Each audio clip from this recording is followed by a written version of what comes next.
요한복음 14장 26절 말씀 시작. 보혜사 곧 아버지께서 내 이름으로 보내실 성령 그가 너희에게 모든 것을 가르치고 내가 너희에게 말한 모든 것을 생각나게 하리라. 아멘. 제가 성령을 체험하고 또 성령의 능력에 의해서 목회하면서 뭘 다짐했냐면 예수님 말씀대로 성령 사역을 하자. 할렐루야. 예수님 말씀대로 거기에 포커스를 맞추고 지금까지 내가 알고 있던 지식, 내 신앙 이런 것들을 다 내려놓기 위해서 엄청난 고민을 많이 했습니다. 왜냐하면 예수님께서는 보혜사 곧 아버지께서 내 이름을 보내실 성령 그가 너에게 모든 것을 가르치시고 내가 너에게 말한 모든 것을 생각나게 하시리라 그랬는데, 은혜를 받고 능력을 받아도 능력이 나타나도 내가 성령의 가르침을 받는 게 아닌 거예요. 성령의 가르침 받는 게 아니라 내 임의로 행동하고, 그래서 이건 아닌데 이건 내가 성령의 가르침을 받고 뭐 행동해야지, 내가 성령 가르치지도 않았는데 내가 행동하거나 성령보다 앞서는 것은 내가 옳건 행위를 하는 거잖아요. 그래서 그것 때문에 한 6개월 동안 엄청 고민을 했어요. 이제 선배 목사님이 나를 이제 영적으로 지도해 주면서 그 목사는 깨져야 된다고 그러더라고요. 깨져야 된다. 그러면서 우리 신학을 가지고 목회하는 게 아니다. 목회는 신학을 할 수 있지만 성령 받은 사람들은 신학을 가지고 있으면 성령이 하시고자 하시는 일과 상당한 괴리가 있기 때문에 갈등할 것이다. 그러면서 이렇게 머리를 안 차려 주셨어요. 그 다음에 내가 어느 날 기도하는데 이렇게 머리에서 지렁이가 막 굴뚝 빠져나가는 걸 체험했습니다. 오늘 말씀 보면 성령이 모든 걸 가르쳐 주신다고 했습니다. 이건 예수님의 말씀입니다. 그렇잖아요? 그러면 우리가 성령의 가르침을 받냐? 사람은 평생 지도자를 필요로 하게 되어 있습니다. 지도자를. 좋은 선생을 만나서 잘 배우면 인생이 열리죠. 그렇죠? 성공적인 삶을 삽니다. 그래서 사람들은 고급 과외, 고액의 과외를 하는 게 좋죠. 강남에 사는 사람을 보면 자녀들을 우리가 상상한 이상으로 과외를 많이 시킵니다. 적직의 과외를 비롯해서. 그건 왜 그렇습니까? 다 자녀들이 성공적인 인생을 살도록 하기 위한 후원이고 또 배려라고 생각합니다. 예수께서는 제자들 3년 동안 가르쳤습니다. 천국과 지옥에 대해서 가르치시고 복음에 대해서 가르치시고 진리에 대해서 가르치셨어요. 그리고 병도 고치고 귀신을 쫓아내는 방법도 가르쳐 주셨습니다. 오병의 기적을 행하는 것도 가르쳐 주셨습니다. 제자들에게 세상을 살면서 어떻게 행동하고 처신할 것인가도 가르쳐 주셨어요. 또 전도할 때도 어떻게 전도할 것인가 다 가르쳐 주셨습니다. 그대로만 하면 잘 되는 거예요. 예수님 가르치는 대로 하면. 그런데 예수님께서는 오늘 말씀대로 아버지께서 내 이름 보내신 성령 그가 너에게 모든 것을 가르치시고 내가 너에게 말한 모든 것을 생각나게 하시리라 라고 말씀하셨어요. 예수님이 가르치신 것 외에도 성령에 의해서 지도를 받고 살아가야 될 것이 많이 있다는 거죠. 어쩌다가 말씀드렸습니다만 성경에는 예수께서 신약 성경에 예수께서 가르치신 여러 가지 진리가 많이 있잖아요. 많이 있습니다. 근데 우리 개개인이 어떻게 살아가야 될 것인가에 대해서는 기록된 내용이 없습니다. 공통적인 거, 그리고 기본적인 거, 그런 거 규범에 대해서 있지만 오늘날 우리가 어떻게 성령이 직접 우리를 터치하시고 우리를 만지시고 우리를 인도하시고 가르치실 것인가에 대해서는 성경에 기록된 게 아니에요. 그것은 성령께서 하실 일입니다. 영어로 보혜사를 멘토라고 번역하는 데도 있고 카운셀러라고 번역하는 데도 있습니다. 킹제임스나 NIV나 보면 이렇게 번역되어 있어요. 멘토라는 것은 조언자다, 코치다 등으로 이렇게 말을 하시겠죠. 그 성령은 우리 조언자예요. 조언자. 우리를 강제로 막 이끌고 하는 게 아니라 우리가 어떤 일을 함에 있어서 너 잘하고 있다든지 이런 방법 해와라든지 그런 조언해 주신 거죠. 멘토를 해 주시다 이거죠. 2000년도인가 멘토라는 말이 우리나라에 상당히 영향을 많이 미쳤습니다. 교육계도 그렇고 교회에서도 그렇고. 그리고 성령께서 모든 걸 가르치실 것이다 라고 말씀하시고 예수님을 승천해 버리셨어요. 그러니까 3년 동안 예수님을 따라다니던 제자들은 이거 황당한 거죠. 그런다고 자기들이 일할 수 있는 터전이 마련된 것도 아니고, 그런데도 불구하고 오순절 성령 강림 이후로 그 제자들은 성령의 인도에 따라서 훌륭하게 주님께서 맡기신 일을 감당했습니다. 지난번에 우리 목사님 그러시던가요? 성령께서 사도행전을 연구하라고 그러시다고? 목사님 그러시던가요? 사도행전에 보면 초대교회의 사도들은 어떻게 성령의 인도를 받아왔는가? 할렐루야. 성령은 어떻게 사도들을 지도하고 이끄시고 가르치시고 행하시는가에 대해서 잘 나와 있습니다. 초대교회는 오늘처럼 성경이 완성된 게 아니죠. 구약 성경이 있었지만 또 제자들이 마음껏 성경을 볼 수 있는 여건도 안 됐어요. 제자들은 물론이와 그 성도들도 성경에 의해서 신앙생활을 하게 돼요. 또 예배를 마음 놓고 드릴 수 있는 공간도 없었어요. 예루살렘 회의가 예루살렘 성전이 있죠, 그렇죠? 근데 거기는 유대인들이 찾아오고 있기 때문에 이 사도행전 보면 예루살렘은 유대인들이 찾아오고 있기 때문에 결국 베데스다 연못이라는 이런 데서 예수님도 가르치시고 제자들도 그렇게 행각에서 모여서 예배하고 그랬죠. 그런데도 불구하고 하루에 수십 명씩 수천 명씩 부흥했습니다. 뿐만 아니라 유대인들이 극심한 박해에도 불구하고 제자들은 그 박해를 극복하고 복음을 전했어요. 왜 그러냐면 성령께서 그들과 함께 하시면서 힘을 주시고 지혜를 주셨기 때문이라는 거죠. 성령은 초대교회를 형성하고 부흥시키셨습니다. 오순절에 성령의 강림함으로 교회가 형성이 되었어요. 할렐루야. 예수님 잡으세요. 예수님은 내가 이 반석의 교회를 세우리니 응비의 권세가 이기지 못하리라고 말씀하셨지만 교회를 세웠어야 했어요. 예수님은 교회를 안 세웠어요. 세우겠다고 말씀하셨고, 근데 그 말씀이 오순절 성령 강림 이후로 제자들 통해서 그게 세워진 거예요. 할렐루야.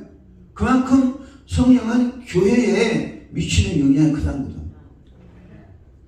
250년 동안 역사를 보면 기독교에서 250년 동안 기독교를 박해했던 로마 황제들의 박해도 극복할 수 있었던 게 성령의 역사입니다. 다니엘 10장 보면 로마 제국이 기독교 국가로 발전하는데 성령께서 불의 강물처럼 역사하실 것을 예언되어 있고 실제로 그려 있어요. 근데 로마 교회가 지금 적그리스도로 변해가지고 이런 상황이 되어 있습니다. 성령을 받은 제자들, 그들을 이끌어서 다니엘서는 성도들하고 합니다. 성도들과 더불어서 로마 제국을 기독교 국가로 만들었던 거죠. 그러면 6번 성령은 신자들이 무엇을 가르쳐주는가? 모든 걸 가르쳐준다고 그랬잖아요. 무엇을 가르쳐준가? 첫째는 성령이 신자들이 모든 것을 가르쳐주는데 무엇을 말해야 될 것인가를 가르쳐줬습니다. 할렐루야. 무엇을 말해야 될 것인가? 이 제자들은 아직 입이 안 열립니다. 예수를 믿으라고 할 자신도 없어요. 왜? 예수가 성공적으로 인생을 마무리한 게 아니라 십자가에 핍장 죽었잖아요. 물론 제자들에게는 부활 성천을 다 보여주셨습니다. 그러나 세상 사람들은 그렇게 믿지 않아요. 네, 성령이 사도행전 2장 4절에 성령이 말하게 하심을 떠나서 말을 했다는 거죠. 입이 굳어 있는 제자들을 입을 열어서 성령이 말하게 하셨다는 거죠. 할렐루야.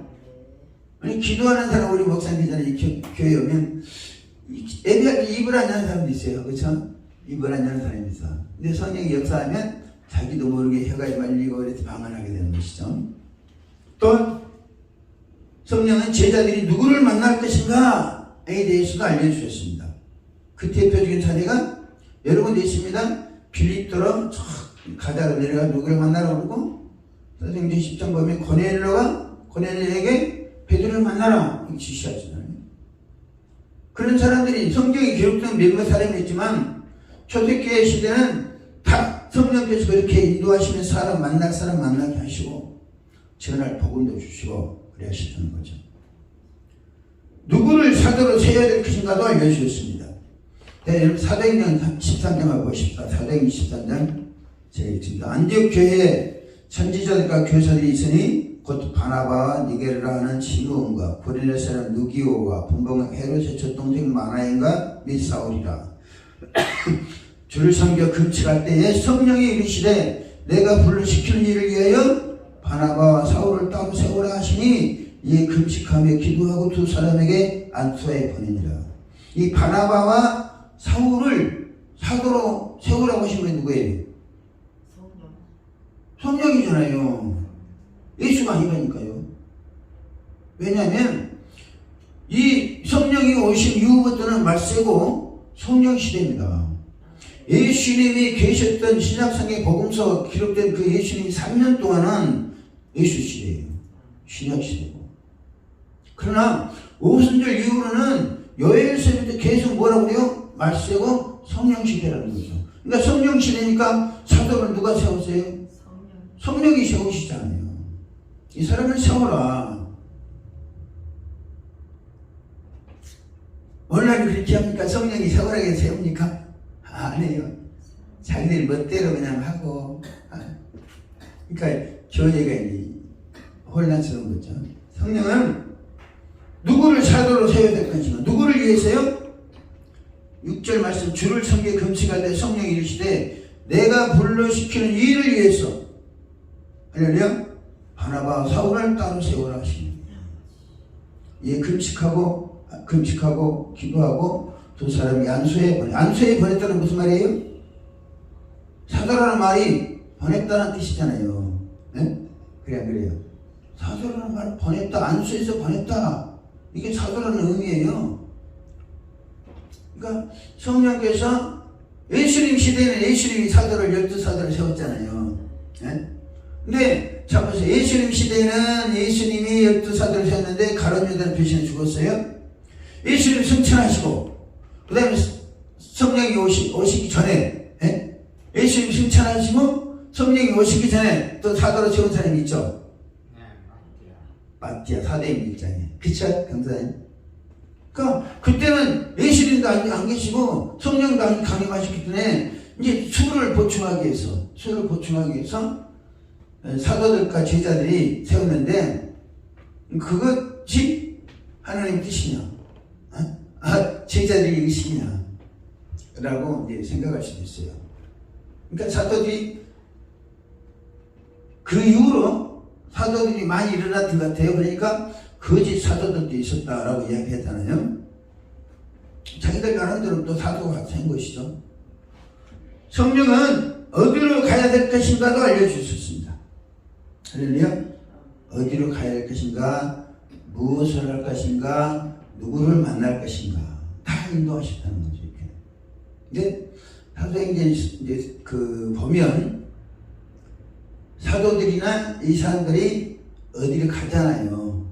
사도행전 16장 보면 사도 바울이 아시아에서 복음을 전하다가 복음을 전하지 못하게 하니까 기도하다가 환상 중에 환상을 봅니다. 무슨 환상이죠?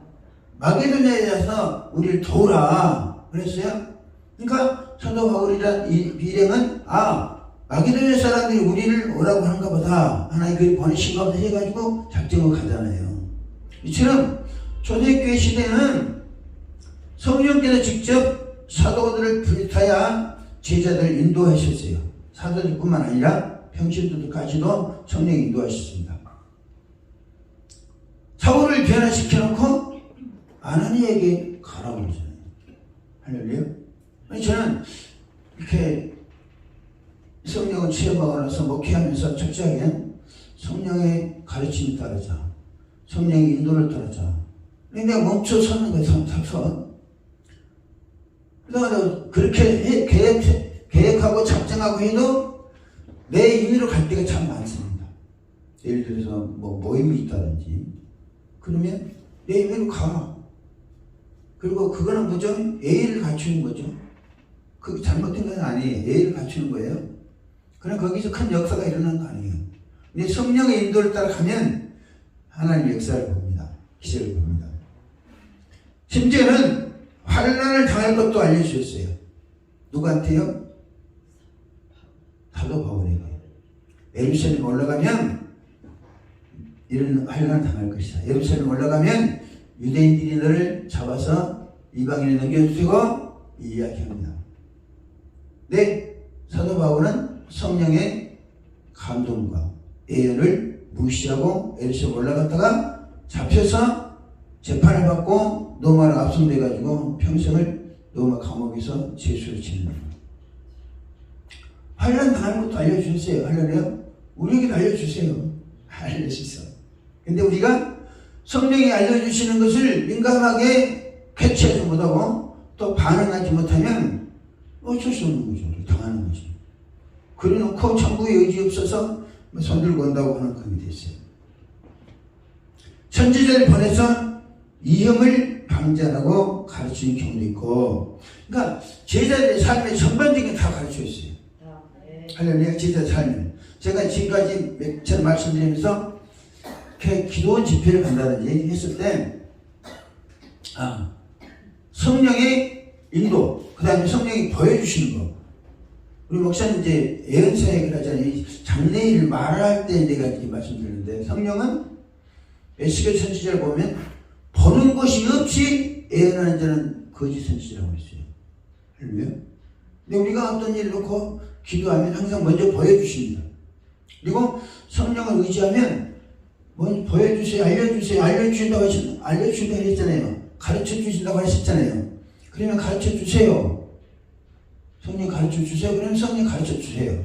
그럼 거기에 따라서 어떻게 행동할 것인가는 우리가 지혜롭게 철신을 해야 됩니다. 저는 확신하건대 우리 문순실 목사님 굉장히 강력하게 기운을 부으실 거예요. 우리 그것을 이제 기도하잖아요. 그때 어떻게 할 것인가? 지금까지보다는 더 끓이는 사역을 하셔야 되죠. 그렇죠? 지금까지 잘해오셨지만 더 끓이는 성숙한, 성장한, 정말로 성령께서 마음껏 쓰실 수 있는 사람을 우리가 준비되어야 된다는 거죠. 할렐루야. 성령은 어떻게 신자들을 가르치시고 알려주시는가? 첫째, 방언으로 알려주십니다. 방언으로 말하게 하십니다. 사도행전 2장 4절 말씀 있죠. 두 번째, 성령은 성경 말씀을 통해서 진리를 가르쳐 주십니다. 성경 말씀을 통해서. 성령은 진리 가운데 인도하신다고 했잖아요. 네? 성령은 진리 가운데 인도하신다. 예수는 가르치는 말씀이에요. 진리가 뭐냐? 다음에 이제 다음에 진리가 뭔가에 대해서 말씀드리려고 합니다. 진리 가운데 인도하세요. 그 다음에 전문가를 보내서 가르치시기 합니다. 전문가를 통해서 뭐를 경외해요. 그 다음에 음성이나 계시를 통해서 가르쳐 주실 때 있어요. 음성을 들려주시거나 계시를 통해서. 계시와 환상이 어떻게 다르냐? 계시와 환상이 어떻게 다르냐? 환상도 계시의 일종이죠. 그렇죠? 계시의 일종이에요. 환상은 몇 가지 카트 딱 해주고 맙니다. 환상은. 근데 계시는 일쪽이 쫙 이렇게 보여주시는 거예요. 사도 요한이 예수님 계시를 열어주셨잖아요. 요한계시를 보면 예수 그리스도의 계시라고 그랬습니다. 한번 계시를 보여주시니까 자기 일곱 교회에서부터 자기 모습과 예수 그리스도의 모습과 정말 있을 것 쫙 보여주시네. 계시. 환상은 한두 값 딱 보여주는 경우가 있습니다. 근데 계시는 겹쳐진 것을 열어서 보여주는 경우를 말씀하시는 거예요. 꿈과 환상을 통해서 알려주시기도 합니다. 꿈이군요. 꿈과 환상은 우리가 잘 때 뇌에 부어주시는 거죠. 할렐루야? 잘 때. 근데 환상 중에서도 비몽사몽, 이거는 자지 않았는데도 눈을 뜨고 있는데 보이는 경우가 있어요. 눈을 뜨고 있어 그냥 그런데 이상하게 보이고 하나님께서 일이 보이는 경우가 있습니다. 이것은 베드로가 그랬잖아요. 보자기 내려온 것이 자거나 계시가 아니라 비몽사몽간에 그런 일이 있었다라는 거죠. 그 다음에 예수의 말씀이 생각나게 해주신다. 성령은 예수의 말씀을 생각나게 하신 분이십니다. 근데 단순히 생각나게 하시는 게 아니라 예수님의 말씀이 깨달아지게 한다는 거죠. 할렐루야. 그래서 그때는 우리가 이해하지 못했지만 예수님의 말씀이 이런 취지였구나 라고 깨달아진다는 거죠. 예수님이 3년 동안 제자들을 가르칠 때 제자들이 예수님의 말씀 다 이해했습니까? 이해 못했어요. 예수 빌립에게 네가 나를 보면서도 아버지를 보여달라고 그러냐 그랬잖아요. 그때도 빌립은 헷갈린 거예요. 무슨 말씀을 하시는지. 내가 죽으러 간다고 하니까 뭐 이상한 생각하고. 제자들은 다 예수님이 하신 말씀을 그때 당시에 전혀 몰랐어요. 근데 성령이 오시고 깨닫게 하시니까 그것을 밝히 알게 됐다는 거죠. 할렐루야. 밝히 알게 돼. 우리 강도에 그런 얘기 바랍니다. 이사야서 말씀 있잖아요. 네. 영존하시는 아버지. 네? 영존하신 아버지. 네. 하나님에 대해서도 천국과 지옥에 대해서도 예수님은 가르치기만 했습니다. 근데 성령은 뭐 하셨어요? 그것을 보여주신 거예요. 네? 성경이 보여주신 거예요. 우리 목사님들 천국과 지옥을 많이 경험하셨는데 실은 우리가 들어서만 알고 있던 것들을 성령은 더 깊이 있게, 더 자세하게, 더 구체적으로 가르쳐 주시는 역할을 한다는 거죠. 그러니까 우리가 은사주의로 치우쳐버리면 이런 은혜를 혜택을 받을 수가 없어요. 사람 심령을 어떻게 합니까? 사람이 안고 있는 문제를 내가 어떻게 합니까? 네?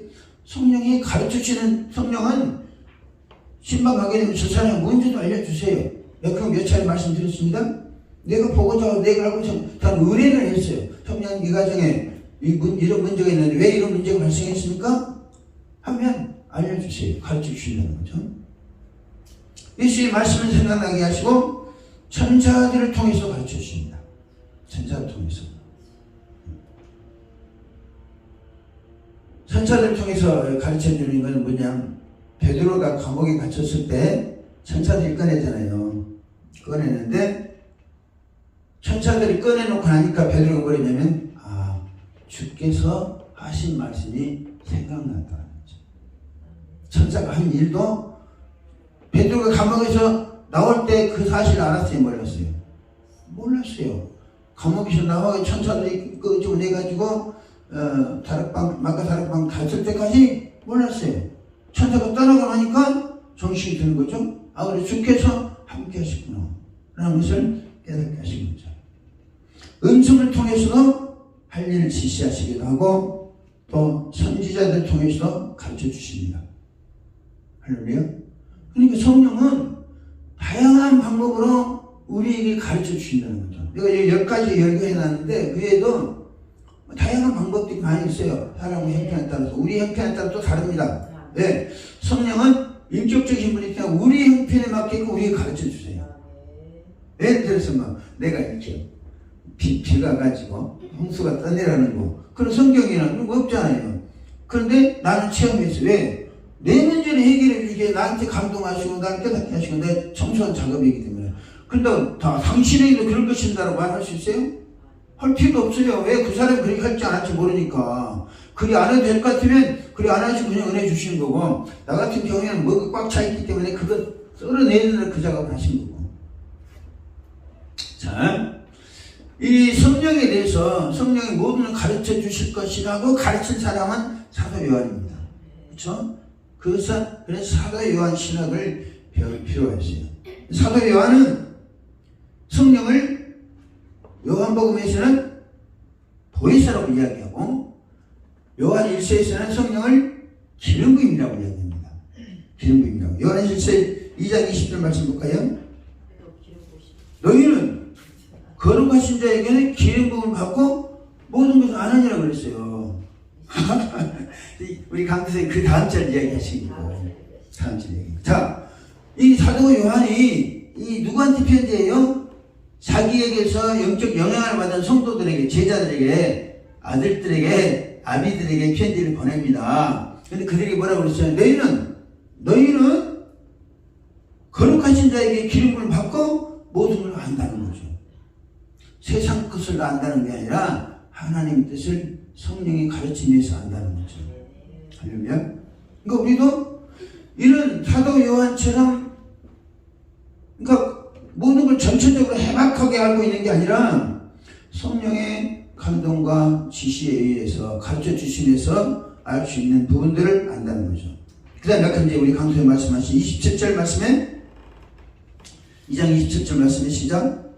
너희는 주께 받은 바 기름 부음이 너희 안에 거하나니 아무도 너희를 가르칠 필요가 없고 오직 그의 기름 부음을 모든 것을 너희에게 하시며 또 참되고 거짓이 없으니 너희를 가르치신 그대로 주 안에 거하라. 네. 여기 보면 사도 요한은 제자들에게 기름 부음이 너희 안에 있으니까 그 기름 부음에 의해서 살아라. 다른 사람들에게서 배우려고 할 필요가 없다. 아무도 너희를 가르칠 필요 없고 이 말이야. 이렇게 목사님 성령의 감동을 받고 음성을 이렇게 듣고 전해주면요, 이것이 다른 사람이 물어봅니다. 오늘 목사님도 기도받았는데 이렇게 하더라. 그 사실이 맞냐 틀리냐. 영적 체험이 없는 사람한테 물어보면 그 사람이 뭐라고 그랬어요? 성령과는 전혀 상반되는 걸 가르쳐 주는 거죠. 육종이 가르쳐 줘요. 그럼 뭐가 생기죠? 갈등과 부작용이 생겨요. 갈등과 부작용이. 그래서 이 성령을 체험하고 성령이 가르치심 받는 사람들은 다른 사람들의 가르침을 받지 않으려는 그런 비전을 갖고 있습니다.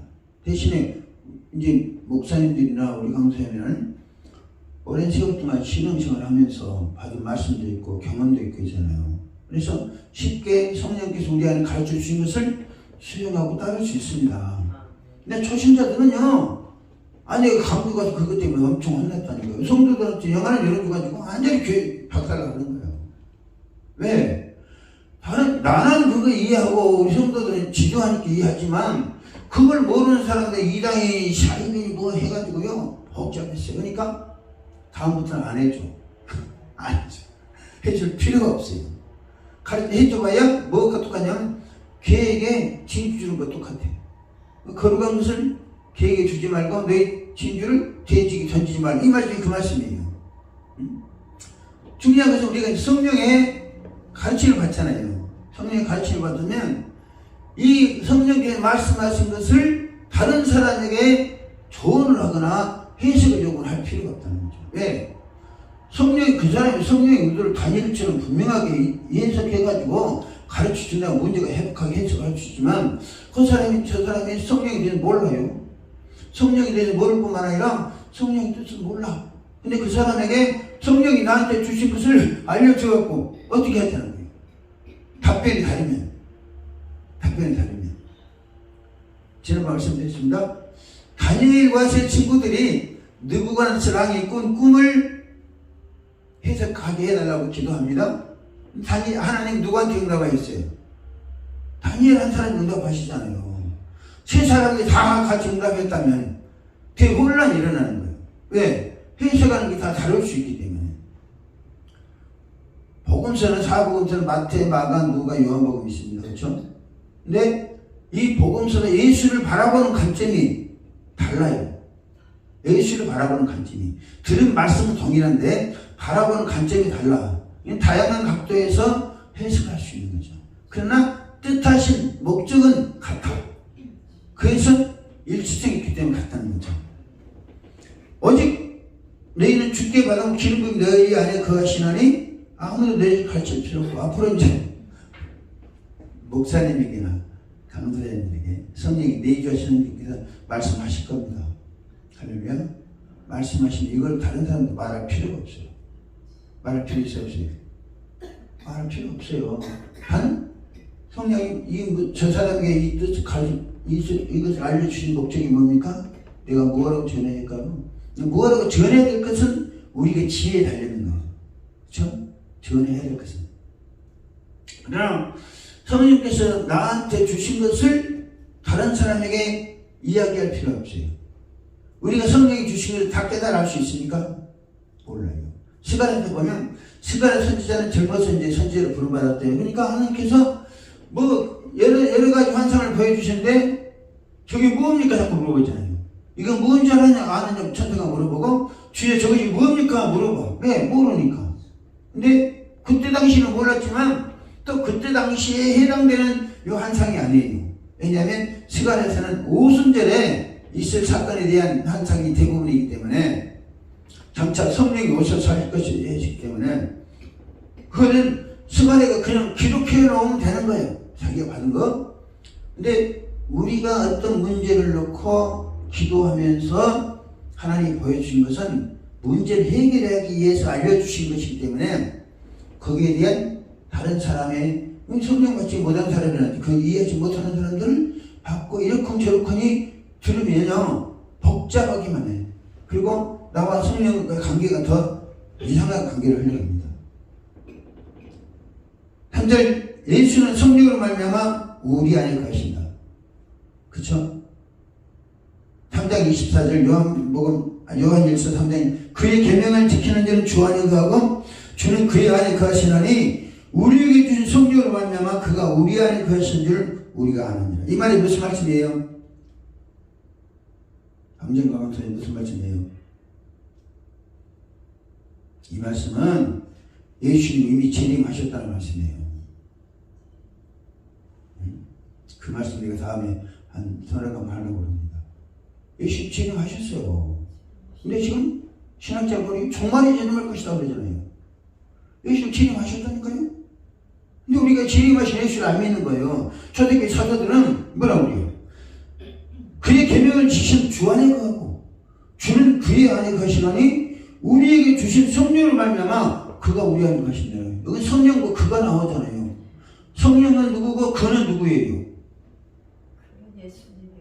그는 예수님이잖아요. 그러면 예수님은 성령과 함께 오셔서 우리 안에 거하신다는 거지. 근데 우리가 현대 교회에서 예수님은 종말에 오실 것이다. 정말 재림하셔가지고 지상에 천년왕국을 세우고 지상에 낙원을 세우고 천년왕국을 할 것이다. 완전히 조작된 적그리스도 사상인 거예요. 근데 우리는 그것을 별 의미 없이 받아들이고 그것을 설교해.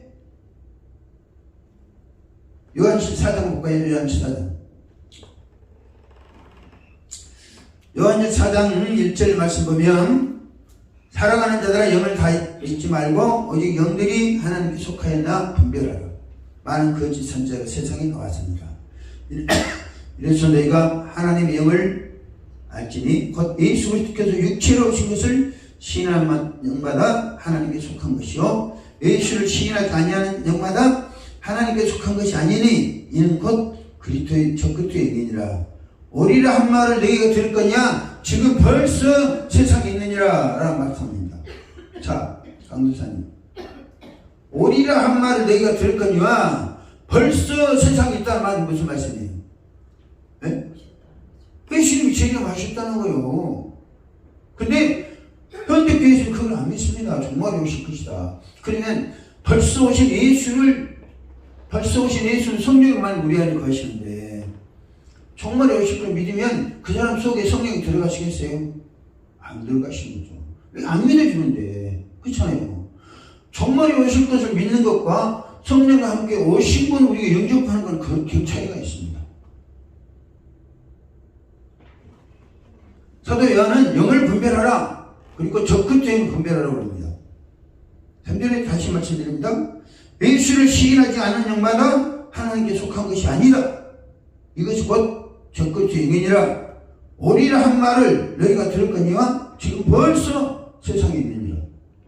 벌써 세상에 있다는 것은 예수님이 재림하셨다는 거예요. 그 문제는 내가 차분하게 예수님이 언제 재림하시는가에 대해서는 별도로 한 강이 필요합니다. 그래서 이 강의는 목회자들만 필요한 거예요. 왜 그랬나? 평신들이 알면 혼란이 발생합니다. 근데 목회자가 먼저 알고 예수님 이런 분이다라고 다시 가르칠 수 있어요. 우리가 성경이 근거한 거죠. 그러니까 요한계시 9장 보면 다시 예언하리라고 말씀합니다. 다시 예언이라는 말씀은 지금까지 잘못됐다 라는 말씀이 두루마리에 있는 거예요. 자, 그는 이제 예수님이 재림 문제는 한 강이 다 할게요. 할렐루야. 한 두 강 해야 될 거예요. 내가 써놓은 한 예수님 재림에 대해서. 왜냐하면 다 고정관념 돼 있잖아요. 우리가 이것이 성경적 가르침이냐 다 고정관념에 의해서 만들어진 것 때문에 그것을 우리가 올바로 이해하려면 별도의 강의가 필요합니다. 자, 나중에 성령은 당신을 의지하는 자에게만 보혜사가 되십니다. 할렐루야. 하나님은 당신을 경외하는 자들만 자녀 삼아주십니다. 그래 안 그래 강사님? 이정은 강사님. 아무나 다 개나 돼지나 다 하나님 자녀 삼아주십니까? 성경 말씀 보면 여호와를 경외하는 자들을 당신은 자녀 삼아주신다. 예수는 당신을 믿는 자들에게만 구원자가 되십니다. 그래 안 그래요? 아니 그렇잖아요. 이정은 강사님. 예수는 믿는 자들에게 하나님의 자녀가 되는 권세도 하시지만 구원자가 되시는 거예요. 할렐루야. 주 예수를 믿으라. 그래야만 너가 네 구원을 얻으려고 하잖아요. 예수 오셨어요. 십자가 돌아가셨어요. 세상에 다 예수 십자가 돌아가신 거와 자기를 결부하는 사람이 있습니까? 예수가 십자가에 죽었던 사실을 모르는 사람은 거의 없을 거예요. 불교의 중들은 모릅니까? 알까요? 모를까요? 다시 묻습니다. 예수님께 십자가에 죽으셨다는 사실을 불교의 중들은 모를까요? 알아요. 그러나 뭘로 안 믿습니까? 구주는 안 믿어요. 예수님이 성탄절에 오신 거 성탄절 다 지킵니다. 부활절도 지킵니다. 부활절 무슨 의미인지 저들 알아요. 근데 자기의 구주를 믿지 않는 거예요. 자기의 구주를 믿지 않냐면 그 사람들을 천국 백성 삼아줍니까? 그 사람들이 예수를 안다고 인정한 것으로 천국 백성 삼아주시냐고? 아니에요. 예수님은 당신을 구주로 믿는 자들에게만 구세주가 되시는 거예요. 구주가 되시는 거예요. 할렐루야. 마찬가지로 성령님도 당신을 보혜사라고 믿는 자들만 보혜사가 되시는 거예요. 할렐루야. 그리고 우리가 성령님을 보혜사, 쭉 말씀드렸습니다. 모든 걸 가르쳐준다. 진리 안에서 다 인도하시고 예수께서 말씀하신 모든 걸 생각나게 하시고 우리의 일거수일투족도 의지하면 다 알려주세요. 할렐루야. 목사님 앞으로 이 신학이 공개적으로 공론화될 수 있어야 됩니다. 그래야 교회가 살아가고 성도들이 복을 받을 수 있어요. 성령도 당신을 의지한 자들이 보혜사가 되어주는 거지. 예수님은 보혜사가 되신다고 그랬잖아요. 성령이 보혜사라고 그랬었어요. 사도 요한 그것을 기름 부음을 이야기합니다. 근데 모든 사람이 성령을 보혜사를 믿느냐는 거예요. 성령을 은사주의를 하는 사람들은요 보혜사를 무시하지 않기 때문에 그런 거예요. 성령님 이건 어떻게 할까요? 오늘 무엇을 놓고 기도할까요? 오늘 누구를 만날까요? 나도 평소 무슨 일을 하시고 싶어 하십니까? 자꾸 이런 물어보고 의지하는 자에게 성령은 보혜사 되신다니까요. 할렐루야. 제 경우로 그래요. 제 경우로 내려놓고 나는 요한 신학을 본받하자. 요한은 성령을 어떻게 이야기했느냐. 성령이 구체적으로 말한 사람은 요한밖에 없어요. 그렇잖아요. 자 보세요. 요한이 이런 신학을 가졌기 때문에 요한계시록을 쓸 수 있었던 거예요. 우리가 성령에 대해서 어떻게 알고 있느냐에 따라서 성령 우리에게 더 풍성한 은혜를 내려주신 거예요. 할렐루야. 저는 그때는요 1994년도에 김태진 목사님 비롯해서 그 기도팀에 합류했으니까 그분들은 나보다 훨씬 앞선 분들이죠. 거기 가서 은혜를 받고 나서 목회사에 가면서 성령의 역사 나타나는 거예요. 나는 이제 내 나름대로 우리 강사님처럼 성경을 좀 많이 읽어놨기 때문에 목사 되기 전에만 500독 신약 성경은 아니 시구약성 500독 신약 성경은 해할 수 없이 많이 읽었으니까. 그래 내가 요한신은 내가 그랬다니까 세례 받으려고 할 때 세례 받기 전에 20일 금식했다니까. 왜 그런지 아세요? 마태복음 3장 보면 세례 받으면 예수님이 올라오실 때 하늘의 음성이 들리고 얘기했다고 그러잖아요. 그런가 보다 싶어가지고 받았는데 왜 그걸 아무 반응이 없는 거야. 아무 반응이 없는 거야. 기대를 잔뜩 했어요. 나는 세례 받으면 하늘이 열리고 이 음성이 들리고 그럴 줄 알았어요. 왜 성경이 기록됐으니까. 그래 목사님 우리 이제 시골교회는 전도사가 신부였어요. 이게 당연히 목사가 딸교회 오시는 거야. 가운 입고 그렇게 다니 그런 기대하고 있는데 아무것도 없더라고. 그만큼 내가 성령의 은혜를 삼한 거예요. 그래서 성령 기름 부심 받고 성령이 이제 은혜를 받고 보혜사로 섬기자라는 마음 가지고 이렇게 사역을 한 거예요. 캐나다 가가지고 그때 내가 할 때는 저기 그 빈야교회 누굽니까? 피터건을 비롯해서 저 캐나다에 조나단 목사님을 비롯해서 캐나다 갔어요. 은혜를 받으러 간 거예요, 목사님. 가고 시험은 잔뜩 받은 거예요. 왜 그러냐면 은사 사역을 하는 거야. 아니 기름부음 사역을 하는 거야. 기름부음 사역인데 그거 아니야. 가서 은혜 받은 사람보다도 한국계 목사들 비행기 타고 오면서요 목사님들이 시험 들었다니까. 비행기 안에도 사역한다고 나가라 해서 보니까 아이고 얼마나 화가 나갔어. 내가 시험 들어가지고 내 재산은 다시는 교체하지 않는다. 그 중에서 잠시 저기서 목회하는 분이 있는데요. 이분이 부부간에 갔다 왔어요. 그러니까 목사님 성령은 영적적인 분입니다. 내가 이야기 바로 내 옆에 앉았으니까 소용없어. 자기가 능력 받았다는 거야. 막 나가는 그래, 그래서 그 다음부터는 그분들 안 했어. 근데 그분이 결과적으로 암으로 돌아가시더라고. 성령을 우리가 어떻게 믿어드리느냐. 모든 걸 가르치시고, 장래를 알게 하시고, 인도하시고, 하실 성령을 예수님 분명히 가르쳐 주셨잖아요. 그리고 사도 요한은 그것을 깨닫고, 그것을 명심하면서 그대로 살았어요. 그리고 자기가 목회하는 현장에서 제자들에게 그런 성령의 기름 부심이 있도록 했습니다. 성령이 내주하신 가르쳤습니다. 그런 영성을 갖춰주니까 하나님은 요한에게 계시력을 보여주시는 거예요. 할렐루야. 우리가 얼마나 성령을 많이 아느냐, 성령에 대해 제대로 알고 있느냐에 따라서 더 큰 은혜를 베풀어 주시는 겁니다. 내가 왜 이렇게 세수해야 하냐면 목사님 응원하든 원치 않든 강력하게 부으신다니까요. 할렐루야. 그러면 그때 나처럼 몰라가지고 한 20년도 헤맬 수도 있어요. 원래 목사님이 은혜도 많으시고 그러니까.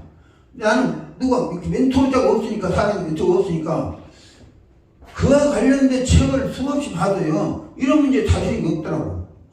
이거 지금 능력 나가고 힘 쫓아나고 이런 종류는 있지. 내 나름대로 이제 그걸 정립한다고 기도하면서 좀 애를 많이 썼습니다. 우리가 기도하는 거잖아요. 성령의 기름이 살라고. 그리고 저는 목사님에게 목사님 기도하시면 안 하시면 마태복음 10장에 19절 20절이니까 그시해 주시는 말씀을 목사님 주셔서 어떻게 해나가시고 일해 나가시고. 왜 나도 그거 받아보니까요 세상 편합니다. 걱정할 필요 없어요. 아무쪼록 보혜 성령은 우리가 당신을 의지하는 자에게 보혜사가 되주신다. 관심 갖고 의지하는 자에게 보혜사 되신 사실 인정하시고 믿음으로 준비하시기 바랍니다.